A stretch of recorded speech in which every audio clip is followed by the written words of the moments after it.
ever stop me from dusting off my shoes. You might think you'll see me falling to the ground, but I threw up my umbrella when rain stops hitting town. Yeah!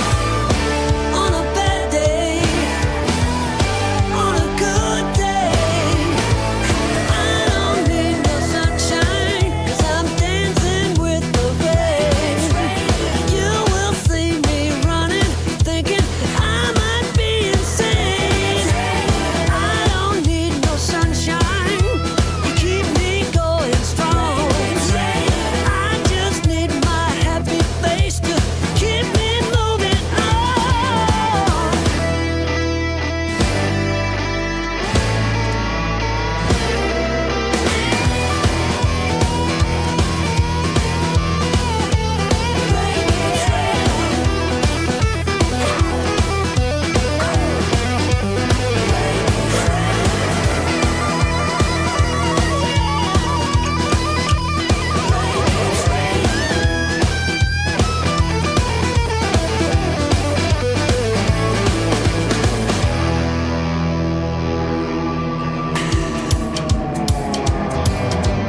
Looking out the window, reflecting who I am.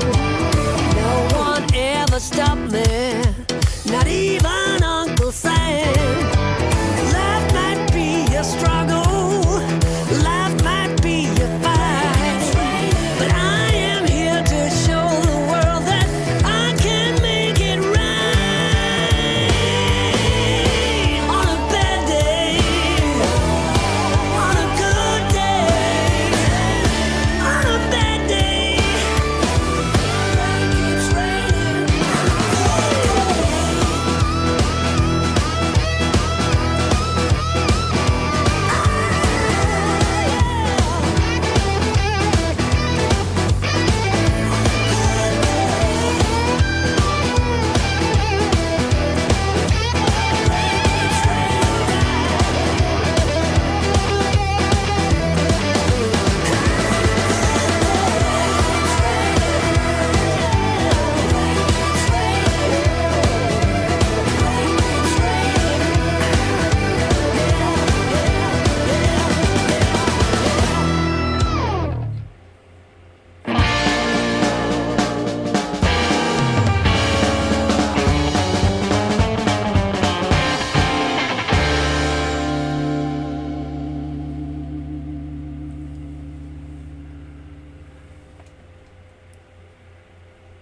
Good evening, everybody. I'm back. All right, it's good to be back. It's been a long time. It's been a long time since I rock and rolled. Okay, so here we go. It is June the 19th. I'm not going to say what everybody is doing with this fake holiday today, but you know what I'm talking about. But anyway, I'm back, and I'm glad to be back. I'm glad to see you all here. I missed doing this live stream. I was thinking about coming on Monday night, but I fell asleep. It's been a month. We had a good time going everywhere. I want to thank you all for hanging in there, waiting for me. It's good to be back. Debbie and I had a good time. We needed almost a week to recover, unpack, wash everything up. We still got things scattered all over the house. But I had to come back last week because Monday I had to start my cardiac rehab. So every Monday, Wednesday, and Friday I got cardiac rehab at 8 o'clock in the morning. So I'll be doing that for about 10 weeks. So that is going to be fun. So hello, everybody. Let me put all this stuff up here of people that are in here so far. Gerald was the first one in here. Hello, Gerald. Good to see you. Glad you got in here early. And then Reggie Stroud. Good to see you. We've been having withdrawals. I've been having withdrawals also.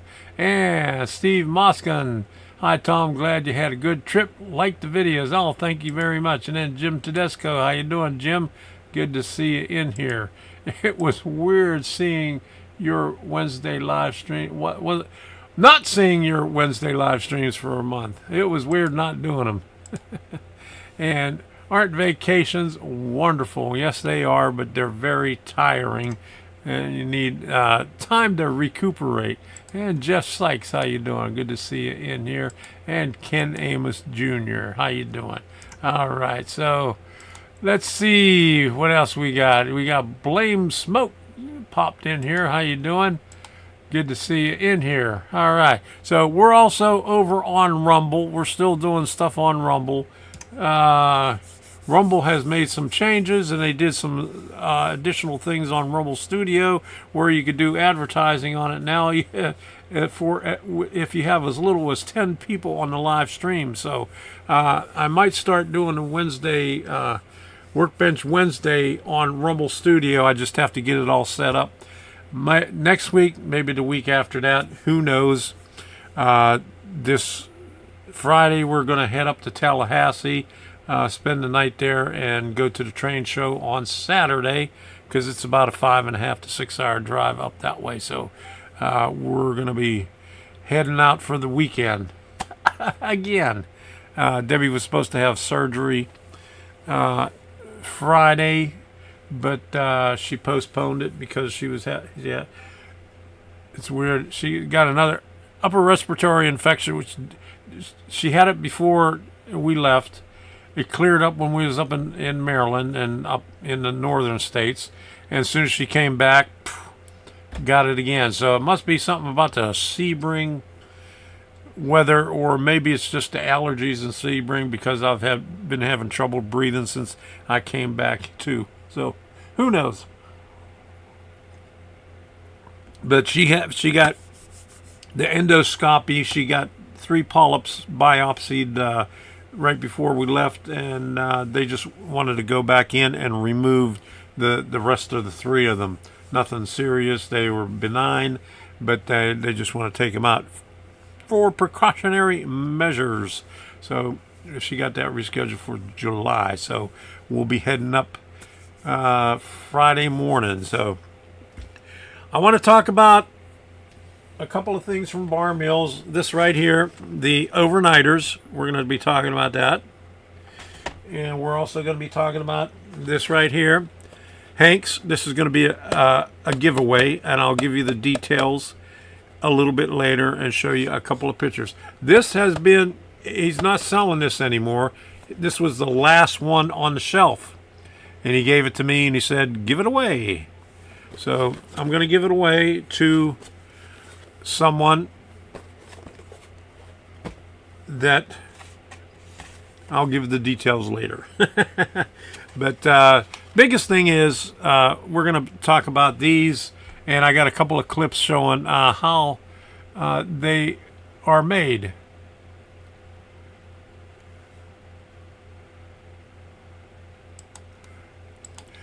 Can't honestly say air in Maryland could or should help with respiratory problems. Air quality definitely not all that good. I'm not sure it's the air. It might be the allergies. I mean, we could breathe better when we was on vacation, but as soon as we came back, we just started having issues again. So, and my daughter has been trying to get me to move back up north for the last 6 or 7 years. And right before we left, she says, you know, she's been teaching at Broadneck High School for over 20 years. Her 2 twin daughters, their youngest daughters just graduated from high school, and she says, you know, in a few more years she's going to be retiring, and she can't afford, and she's renting right now, and she can't afford anything where she lives. I mean, the cost of living is so high. We looked at houses where, you know, I raised them in Cape St. Clair, and the houses, you know, we bought a house back in 1984 for $95,000. They're going for like $500 some thousand right now, and it's just like a small 3-bedroom house. So she in Anne Arundel County, the teachers get paid a lot more because of the situation there, the housing and everything.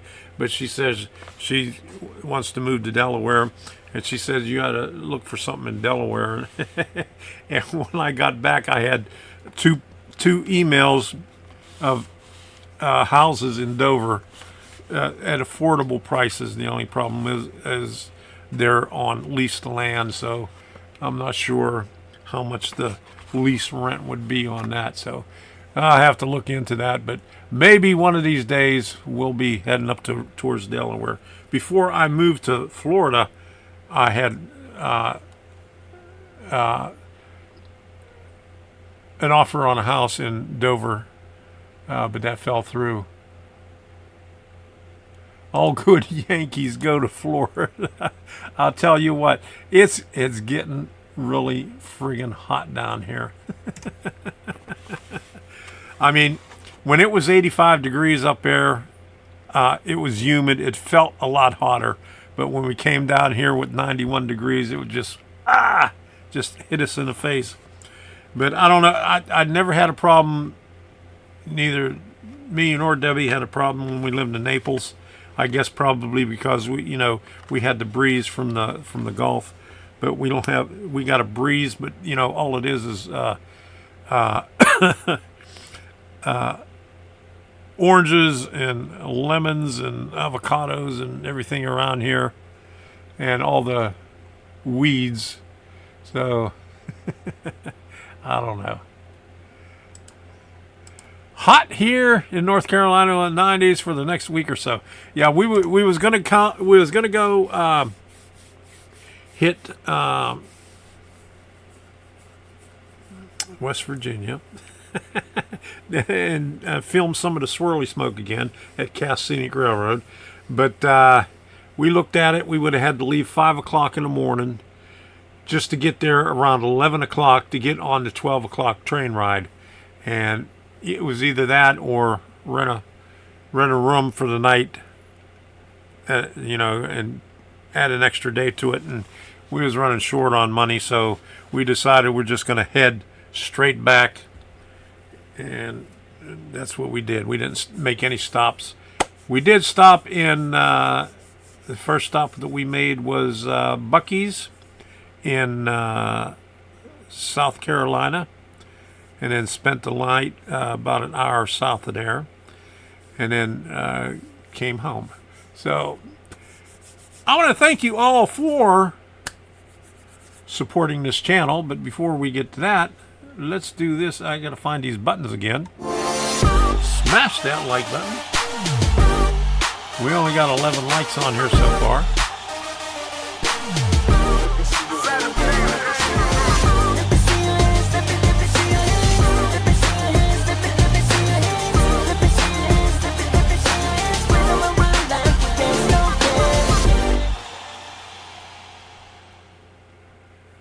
Smash that like button. Sidetrack 77, how you do?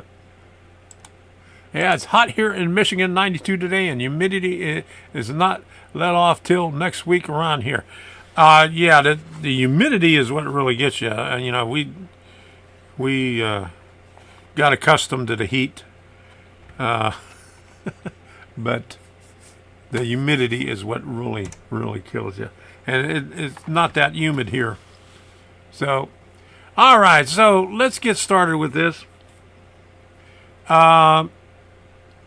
Okay, first thing I'm going to do is thank everybody, because I haven't thanked anybody in a month. And so let me do this right here.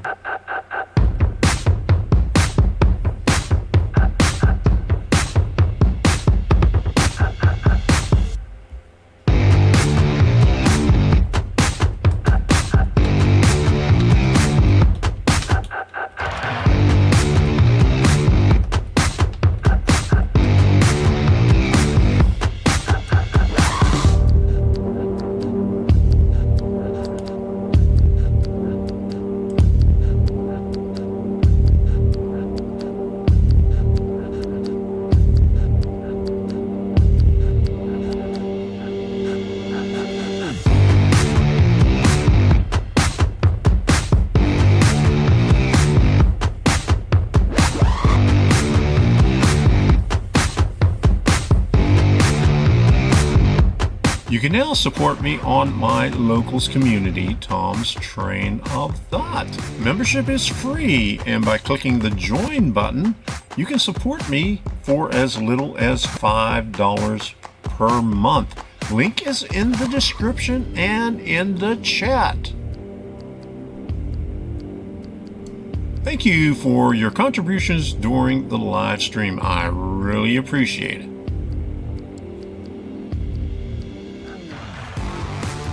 I would also like to thank all the moderators who have helped me out in the past years. Thank you very much.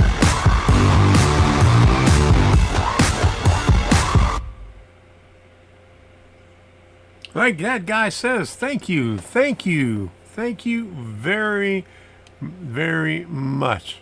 And Jim says it's hot everywhere. That's what AC is for. That's for sure. When I was gone, my AC bill went down. My water went down. I had zero, but it still cost us $15 for the month. But they still get you. 82 in Florida. Yeah, it was pretty cool today because it rained. It was cloudy all day, and we got off and on rain. So it wasn't too bad today. And so, okay, so we got that out of the way. Let me start off by doing this, and we'll get to the train shows after that. This is what Art Fahey has been pushing since, I guess, November of last year. He's got 6 of these things out, and let me pull the thing up on the let me see if I can get the right thing up there. That's the wrong one. There we go, right there. Okay, so these are called overnighters. And these are for people that are getting started building laser cut wood kits, but don't have the skills to do the painting and putting the decals and the weathering on. It's all done for you at the factory. And so all you have to do is open up this blister pack, glue the stuff together, put a little bit of bracing on it. Maybe I haven't read the directions, but probably well.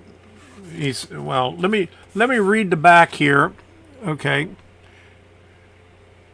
So, but here's the ones that they got there, and I'll give you a bigger picture of it. But let me read the back right here. It says basic tools and tips for modeling or building this model. Welcome to the world of Craftsman Kit model building. While many of you will have extensive knowledge of the tools, techniques, and tips of our hobby, many of you will, we suspect, be newbies. Folks early on with the hobby or modelers not familiar with the construction of wooden kits. Always keep in mind that a visit to our website, www.barmillsmodels.com, which I just showed you over there, will not only provide you with a complete up-to-date product listing of our kits, but a free video library as well, all the way down at the bottom. Our videos were prepared for all levels and skills of modelers and are available at absolutely no charge or obligation to your fine folks. It's free! Before you open this package, you're going to want to have the most essential of the tools available. Firstly, a hobby knife equipped with a new sharp number 11 blade, that is pointy blade, for removing the wooden components from their sheets. Also have some yellow glue available. It's provided a more secure bond than traditional white glue. A can of aerosol flat gray paint. We prefer the cheaper stuff available from Walmart. It's just about the final key to the puzzle. These 3 simple items will start you on your way to building great scale models, just like the ones you see on covers of magazines. Please be sure to stop by our website, and don't forget to carefully read the instructions that are packaged within the kits, and it has their address on the bottom right there. Okay, it might have the gray primer on there to do the inside, just to keep it a little bit darker, just showing through the windows.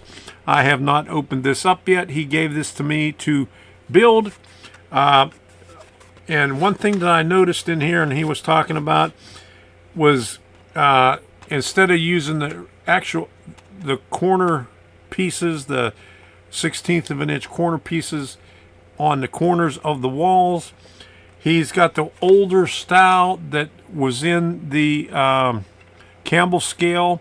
I think they were in Campbell scale and might have been in fine scale miniatures. It's like two squares put together. And I don't know if you could see it in here, but they're right there. And what it is, it's when you put the two pieces together, you have gluing surface in the back, and then you have the stuff in the front on the outside too as well. So probably that's the only thing that you're going to have to paint, because it looks like those are unpainted. But we'll open this up next week on Workbench Wednesday. Let me show you what the workbench looks like right now. There's what I have left of Lenny's truck service. I got the two building sections together and painted. I got all the detail parts painted, or all the trim and windows and doors painted. The detail parts, a lot of white metal casting in there, and I had to shave off all the edges on it. But I'll have to prime those and paint those also. But I'll work on that off camera and probably have it finished by next Wednesday. So we'll be starting on this one right here. I'll open it up and we'll get started with it. So let me put this aside for right now and we'll talk about this. I have a couple of clips on how they do these things. I wish they would have had more time, but Art wasn't feeling good that day. I got a brief tour, and two of his employees showed me around, but he was pretty sick. Luckily, we was able to go out to dinner later on, but he had the flu or something, so I didn't get to see the N scale or the other shop, but I had a pretty good tour of the main building. Yeah, we all had to start somewhere. Yeah, so did I. And I think the first one that I did was Crown Crate. I got it. It's out of camera sight, but let me see if I could...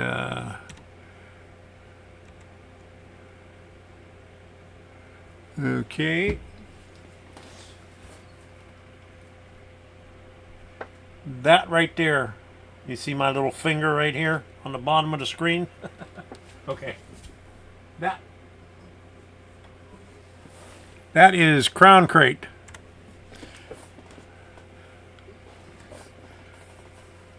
Okay, so let me show you the two videos that we got. Now, they're a little out of sequence because, I was just going by the way the one guy, I can't remember his name, sorry about that, but he watches Workbench Wednesday, because when I walked in the door, he reminded me about a lot of things that I did on Workbench Wednesday, and he asked me if I told Art about the what I found on the kits, and the last kit that I was doing. Oh, Curtis, how you doing? Good to see you in here. All right, we're just going to do a couple of short clips on how they put together all this stuff at this stuff right here. And you missed what I was